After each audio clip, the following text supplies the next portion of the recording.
ሰበር አስደንጋጭ ዜና ቴዲ አፍሮ ኢትዮሪካ በሚለው አልበሙ ከ130 ሚሊዮን በላይ እይታ ሲሰበስብ በስተጀርባ ግን የእርሱን ዝምታ ለመስፈር የታቀደ የሚመስል የመንግስት መመሪያ ለሃይማኖት አባቶች መድረሱ ተሰማ። የሙዚቃው ንጉስ ቴዲ አፍሮ አዲስ አልበም ባወጣ በሁለተኛ ሳምንት በቤተ መንግስትና በሃይማኖት ተቋማት መካከል ከፍተኛ መነጋገሪያ የሆነ ሚስጥራዊ መመሪያ መውጣቱ ተገልጿል። ለመሆኑ ይህ ሚስጥራዊ መመሪያ ምንድን ነው? በስፋት የምናጋራችሁ ይሆናል። በፋና ለአምሮት መድረክ ላይ ለአመታት የነበረ የቴዲ ፎቶ በድንገት መነሳቱ ተቃውሞ ቀስቅሷል። ይህን ተከትሎ ፋና የቴዲ ሙዚቃ ከሚዲያው እንዲያነሳ ተጠይቋል። እንመለከተዋለን። በሌላ በኩል ኮሜዲያን እሸቱ መለሰን ወደ ህግ ሊያመራው ይችላል የተባለ አግላይ ትችት ምን ይዟል? እንመለከተዋለን። ዛሬ ጉር ሳይሰማ መስከረም አይነጋ እንዳሉት ባለስልጣናትና አርቲስቶች በጋራ የዘረፉት 100 ቢሊዮን ብር ሚስጥር ይፋ ሆኗል። ዝርዝሩን ታደምጡታላችሁ። መንግስት ለሃይማኖት አባቶች ያስተላለፈው የስድብ ናዳ መመሪያ ምን ይላል? ከቴዲ አልበም እስከ ኮሜዲያን እሸቱ ቀውስና የባለስልጣናቱ የቢሊዮን ብር ዘረፋ የተሰሙ አዳዲስ መረጃዎችን አጠናክረን መጠናል። እስከ ፕሮግራም ፍጻሜ በድጋሚ አብራችሁ ልትቆዩ በአክብሮት እየጋበዝ እንደተለመደው ይህንን መረጃ ላይክ፣ ሼር ማድረጋችሁ እንዳዘነጉ በድጋሚ አብረን እንቆይ።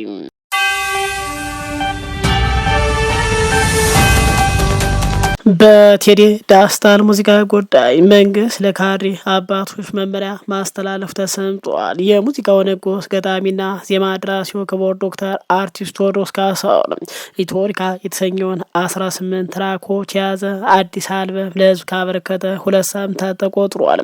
ሙዚቃዎችን ከተለቀቁ ማግስት ጀምሮ 18ቱ ሙዚቃዎች ከአንደኛ እስከ 18 ያለውን ደረጃ በመቆጣጠር አንድ ሌላ ሙዚቃ ሊከተላቸው አለመቻሉ ሲገለጽ ሙዚቃዎች ከተለቀቁ ማግስት ጀምሮ እስካሁን ከ130 ሚሊዮን በላይ እይታ በማግኘት ከኢትዮጵያ ህዝብ ቁጥር በላይ እይታ ተቀዳጅተዋል ተብሏል።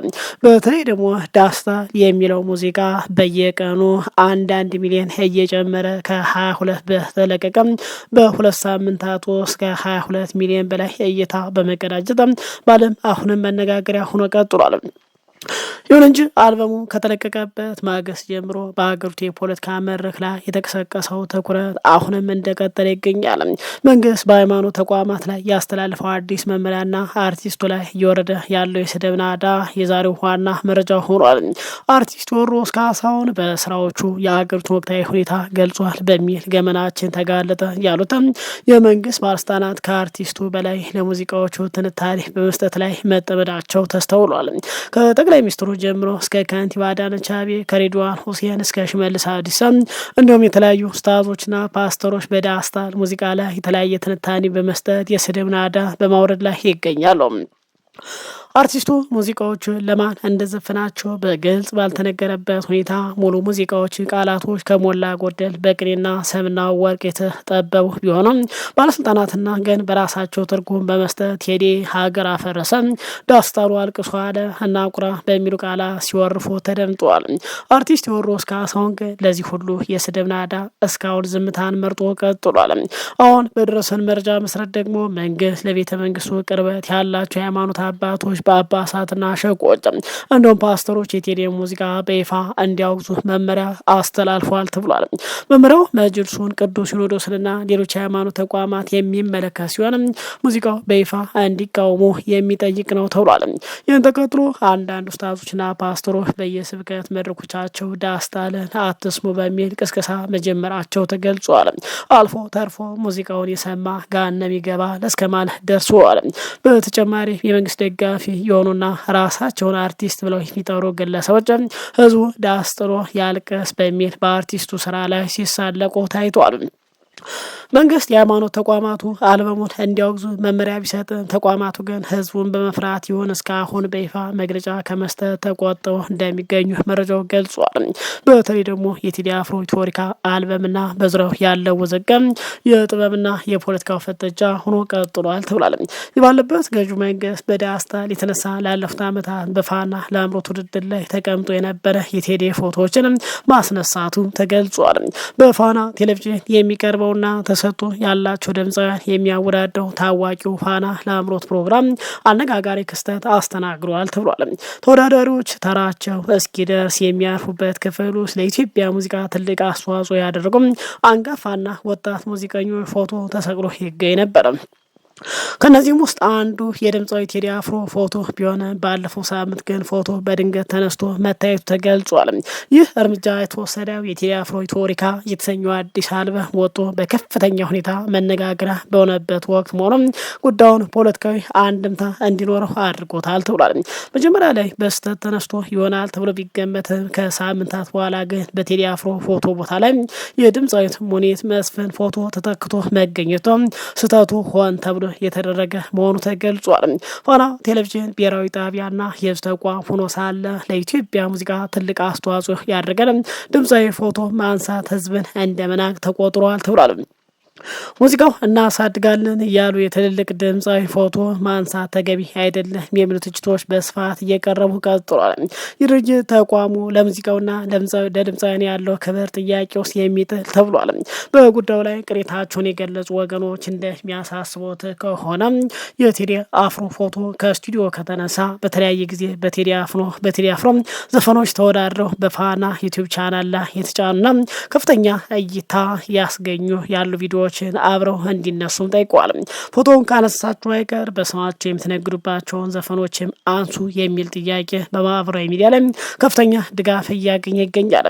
ታዲያ ፋና ሚዲያ የቴዲን ፎቶ እንዳነሳ በሚዲያው ላይ ባለፉት ዓመታት የቴዲን ሙዚቃ ዘፍኖ በሚሊዮን የታዩ ቪዲዮዎችን ያነሳል ወይስ አያነሳም?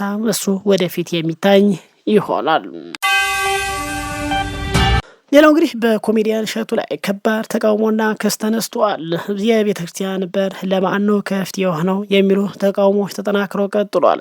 በተለይ ደግሞ በአንድ በተቃዋሚ ኮሜዲያን እሸቱ መለሰና በጥቃልም በታዋቂው ማለት ነው እና በቲክቶከሯ ሀና ወይም በአንቤ መካከል የተቀሰቀሰው ሰዓት ማህበራዊ ሚዲያውን እያናወጠው ቀጥሏል። ኮሜዲያን እሸቱ በአደባባይ የተሰነዘረው አግላይ ትችት ለምን ብዙዎችን አስቆጣ? ጉዳይ ወደ ህግ ሊያመራ ይችላል ተብሏል። የህግ ባለሙያዎችና የማህበራዊ ጉዳይ አንቂዎች የሰጡት አስደንጋጭ ማስጠንቀቂያ በአጠቃላይ አርቲስት ታዋቂው ወይም ደግሞ ኮሜዲያን እሸቱ ወደ ህግ ሊወሰድ ይገባል ሲሉ በስፋት እየተናገሩ ነው። በታዋቂው ኮሜዲያን እሸቱ መለስና በወጣቷ ቲክቶከር ሀና ባምቢ መካከል የተፈጠረው ጉዳይ በአሁኑ ሰዓት በዲጂታል ዓለም ዋነኛ መነጋገሪያ ሆኗል። ኮሜዲያን እሸቱ ወጣቷ ቲክቶከር የቅድስት ቤተክርስቲያን የግል ማሰባሰቢያ ዝግጅት መምራቷን በመቃወም በአደባባይ የሰነዘረው አስተያየት እጅግ አሳፋሪና አግላይና ኃላፊነት የጎደለው በሚል በብዙዎች ዘንድ በብርቱ እየተኮነነ ቀጥሏል። ኮሜዲያን እሸቱ በሚዲያ በሰጠው አስተያየት የሀናን ባንቢን ስም እና የግል ህይወት በማንሳት እንዴት እንዲህ አይነት ስም የቤተ ክርስቲያን የገቢ ማሰባሰቢያ ፕሮግራም ትመራለች ሲል ጠንካራ ትችት ሰንዝሯል። ይህ በይፋ የተሰነዘረ ጥቃት በርካታ የማህበራዊ ጉዳይ አንቂዎችና የህግ ባለሙያዎች ክፉኛ አስቆጥቷል ተብሏል። በርካቶች እንግዲህ ድርጊቱን በሶስት ዋና ዋና ነጥቦች እየተቹት ይገኛሉ። የመጀመሪያው የሚዲያ ላይ ጥቃት ወይም ደግሞ ኦንላይን ሃራስመንት ሲሉ ድርጊቱ የአንድን ሴት የግል ህይወት በአደባባይ በማብጠጠል የተፈጸመ ጾታዊና ስነልቦናዊ ጥቃት እንደሆነ ተገልጿል። ሌላው እንግዲህ የህግ ተጠያቂነት ያመጣል። ከአንድ ታዋቂ የሚዲያ ሰው የማይጠበቅ የድርጊት በግል ስም ማጥፋት ወንጀል ወይም ዲፋሜሽን በህግ ሊያስጠይቅ እንደሚችል የህግ ባለሙያዎች ገልጿል።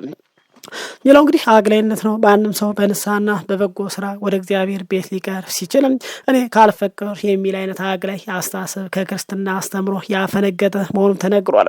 ታዲያ ኮሜዲያን እሸቱ ለፈጸመው ስህተት በአስቸኳይ ይቅርታ የማይጠይቅ ከሆነ ጉዳዩ የህግ መልክ ሊይዝ እንደሚችል ታውቋል።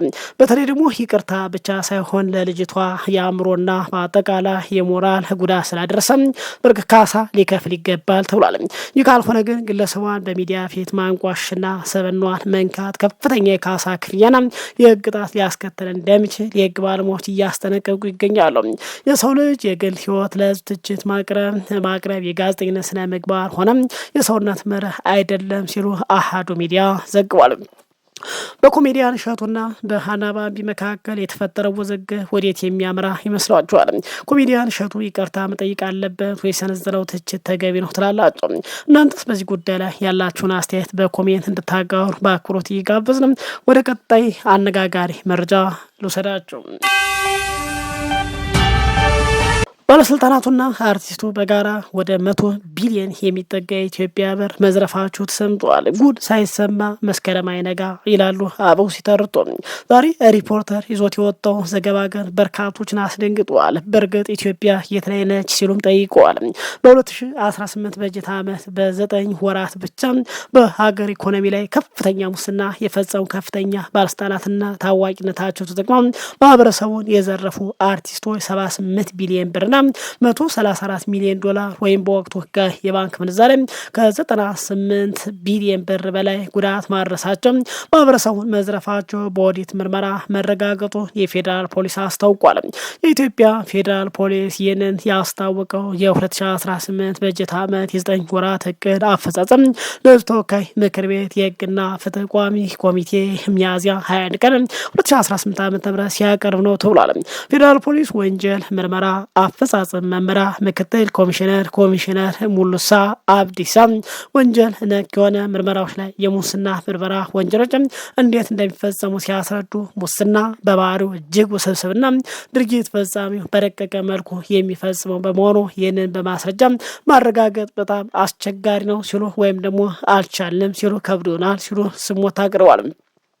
የሙስና ወንጀል ፈጻሚው ከራስ እርካታዎች ሀገሮች ድረስ ንብረት የሚያሽና የሚያከማሽ በመሆኑ እነዚህ ማውጣት ከባድ በመሆኑ ልዩ ስርዓቶችን በመዘርጋት ከሌሎች ተቋማት ጋር ትብብር ማድረግና የኦዲት ውጤቶችን የሚጠይቅ ስራ ነው ሲሉ ገልጿል።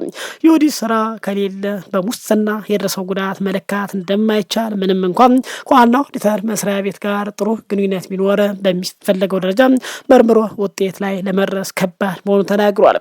በበጀት ዓመቱ 9 ወራት በህዝብ እይታ ውስጥ ያልነበሩ በተለይ ከማዳበሪያ ግዥ ጋር በተገናኘ የግብርና ኮርፖሬሽንና የባህር ትራንዚት ባለስልጣናት በማዳበሪያ ግዥ ሙስና እንዲሁም በኢትዮጵያ የኤሌክትሪክ ኃይል ውስጥ የተፈጸመ ምዝበራ ላይ ከፍተኛ ምርመራ በማካሄድ ትላልቅ የመንግስት አመራሮችና እውቅናቸውን በመጠቀም ዘረፋ የፈጸሙ አርቲስቶች ላይ ተጠያቂነት ማረጋገጥ ተችሏል ሲሉ ተደምጧል።